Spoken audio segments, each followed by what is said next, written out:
நிறைய case studies sir வந்து share பண்ணியிருக்காரு.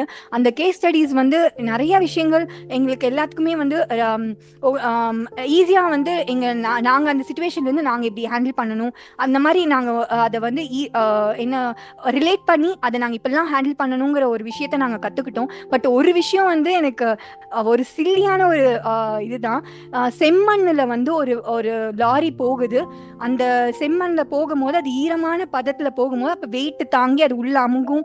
அந்த மாதிரி நிறைய சினாரியோஸ் வெறும் செம்மண்ணில் நம்ம பார்த்தா ஒரு செம்மண்ணு போகுது, ஒரு லாரி போகுது, வெயிட் போகுது, அவ்வளோதானே அப்படின்னு நினைக்கிறோம். ஆனால் அந்த ஈரத்தன்மை அதில் இருந்தோன்னா அதோட வெயிட் உள்ளே இறங்க இறங்க அந்த டயர் உள்ளே இறங்கும். இந்த அளவுக்கு யாரும் யோசிக்க மாட்டோம். அப்போ எனக்கு அது அது அந்த ஏன் நான் இதை சொல்கிறேன்னா, நான் ஒரு இந்த என் ஹஸ்பண்டோட டைம் அவர் முடிச்சுட்டு போன டைமில் அவர் லேண்டு வாங்க அவரோட இதில் போகும்போது நான் போய் பார்க்கும்போது அந்த லேண்டோட பிரச்சனை இல்லை, அந்த தரை வந்து செம்மண்ணு தான் இருந்தது, அந்த இடத்துல தரை இல்லை.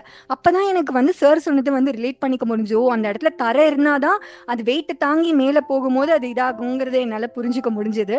ஒவ்வொரு விஷயமே ஒவ்வொரு கேஸ் ஸ்டடியுமே வந்துட்டு நமக்கு வந்து புரிஞ்சு அதை சொல்லும் போது இப்பெல்லாம் யோசிக்க நம்ம இப்படி யோசிப்போமா, அவர் எப்படி ஸ்பான்டேனியஸாக ஒரு ஒரு இதை வந்து சொல்றாருங்கிறது வந்து ஆச்சரியமா இருக்கும். நாங்களும் அதை உங்ககிட்ட இருந்து கற்றுக்கிட்டே இருக்கோம் சார்.